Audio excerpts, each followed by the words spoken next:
Part 3। राजा भगीरथ। राजा भगीरथ जिनको हम जानते हैं गंगा नदी को पृथ्वी पर लाने के लिए। आज हम अपने भारत की महान विभूतियों में इन्हीं के पाठ का अध्ययन करेंगे। पुस्तिका के प्रारंभ होता है, जब मनुष्य कोई कार्य करने का दृढ़ संकल्प कर लेता है तब कार्य कितना भी कठिन और असंभव जान पड़ता हो वह कर ही लेता है। पहला जो वाक्य है उसमें आप सभी के लिए एक बहुत सुंदर संदेश है कि जब मनुष्य कोई भी कार्य करने का दृढ़ संकल्प कर लेता है तो कार्य कितना भी कठिन और असंभव जान पड़ता हो वह कर ही लेता है। हमारे देश के इतिहास में ऐसे सैकड़ों उदाहरण मिलते हैं। उन्हीं में से एक महापुरुष भगीरथ अपने अद्वितीय पुरुषार्थ के कारण जाने जाते हैं। महाराज रामचंद्र के वंश में कई पीढ़ी पहले अयोध्या में राजा सगर राज्य करते थे। राजा सगर की 2 रानियां थीं। एक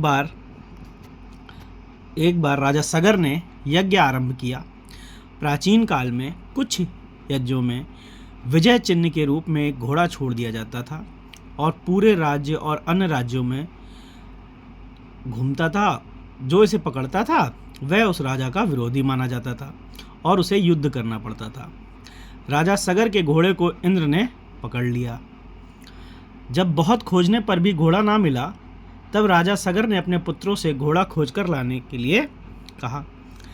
राजा के पुत्र यज्ञ का घोड़ा ढूंढने के लिए घर से निकले। देश विदेश उन्होंने खोज डाला किंतु घोड़े का कहीं पता न चला। तब उन्होंने पृथ्वी खोदना आरंभ किया। एक एक पुत्र धरती खोद खोद कर ढूंढने लगे। इस ढूंढाई में अनेक जीव जंतुओं की हत्या होने लगी। इससे लोग बहुत दुखी हुए। लोगों ने सगर के पुत्रों से अनुनय विनय भी की, परंतु उन्हें तो पिता के यज्ञ को पूर्ण करना था। उन्होंने किसी की बात पर ध्यान नहीं दिया और धरती खोदते चले गए। अंत में एक स्थान पर पहुँचे जहाँ मुनि कपिल बैठे हुए थे। वहीं उनके निकट घोड़ा बंधा हुआ था। हुआ यह था कि घोड़े को इंद्र ने छुपाकर वहाँ बांध दिया था। राजा के पुत्रों ने समझा कि उनके पिता का यज्ञ में विघ्न डालने वाला यही है। क्रोध में बोले, तू ही हमारे पिता के यज्ञ को घोड़े को चुरा लाया है। देख, सगर के पुत्र तुझे खोजते खोजते आ गए। मुनि कपिल को बहुत क्रोध आया और उन्होंने इन पुत्रों को वहीं भस्म कर दिया। राजा सगर ने बड़ी प्रतीक्षा के बाद जब देखा कि मेरे पुत्र नहीं लौटे तब उन्होंने एक अन्य पुत्र को भेजा। इनका यह पुत्र बहुत परिश्रम से वहां पहुंचा। उन्हें सारी घटना का पता चला। वह घोड़ा ले आया। यज्ञ समाप्त हुआ। भस्म हुए पुरखों को तारने के लिए गंगा की आवश्यकता थी। गंगा को लाए कौन? सगर के पश्चात उनके वंश में अनेक लोगों ने बड़ी तपस्या की किंतु कोई गंगा की धारा लाने में समर्थ नहीं हुआ। अंत में सगर के प्रपौत्र भगीरथ ने प्रतिज्ञा की कि मैं गंगा की धारा बहाकर लाऊंगा।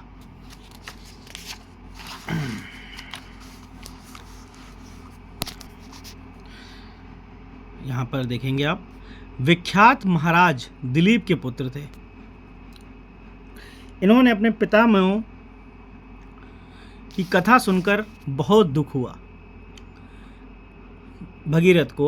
भगीरथ महाराज विख्यात महाराज दिलीप के पुत्र थे।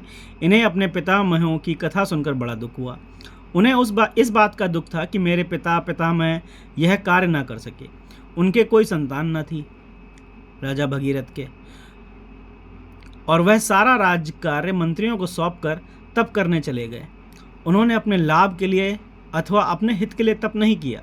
उनकी एकमात्र अभिलाषा यही थी कि गंगा की धारा लाकर अपने पितामहों की राख अर्पित कर दूं।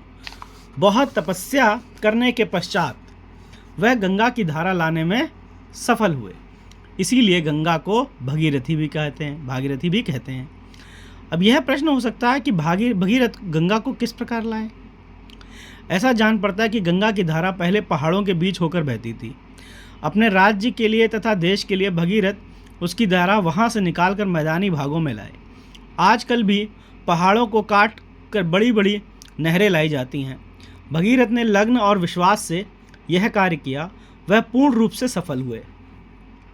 यह कार्य महान था। इसी से महान कार्य करने में जो लोग कार्यरत होते हैं, कहा जाता है उन्हें भगीरथ प्रयत्न किया। ऐसा कहा जाता है कि गंगा को लाने और अपने पितामहों की धार्मिक क्रिया करने के पश्चात बहुत दिनों तक महाराजा भगीरथ ने अयोध्या में राज किया। इससे स्पष्ट है कि उन्होंने गंगा की धारा अपने राज्य के हित के लिए बहाई। महर्षि वाल्मीकि ने अपने रामायण में उस घटना का बहुत रमणीक वर्णन किया है कि आगे आगे भगीरथ का रथ चल रहा है और पीछे पीछे गंगा की धारा वेग से बहती चली आ रही है। गंगा से हमारे प्रांत को बहुत लाभ होता है। धन धान्य से हमें कितना लाभ पहुंचता है, उसका वर्णन कहाँ तक किया जाए। इसकी महत्ता से पोथियाँ भरी पड़ी हैं। जिस महापुरुष ने ऐसी सरिता का दान हमें दिया, उनके कृतज्ञ हम क्यों ना हों।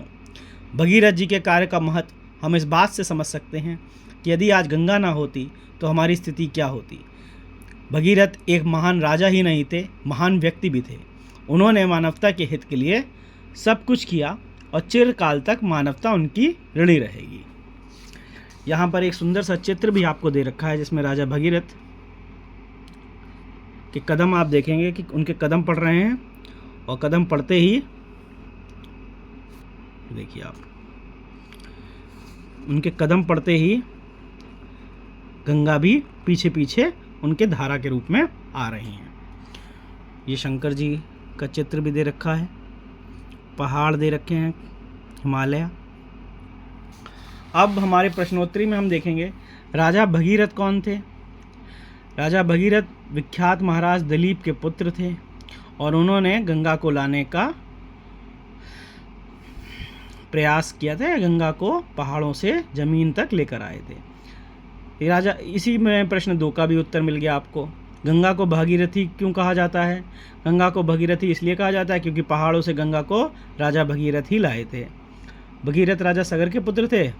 नहीं जी। भगीरथ गंगा की धारा लाने में सफल हुए? जी। राजा के सगर के घोड़े को किसने पकड़ा? इंद्र ने पकड़ा। भगीरथ ने और से कार्य किया, वह पूर्ण रूप से, अच्छा किससे कार्य किया? लग्न और विश्वास से कार्य किया, जब वह पूर्ण रूप से सफल हुए। गंगा को लाने और अपने पितामहों की धार्मिक क्रिया करने के पश्चात बहुत दिनों तक महाराजा भगीरथ ने कहाँ राज्य किया? अयोध्या में। बहुत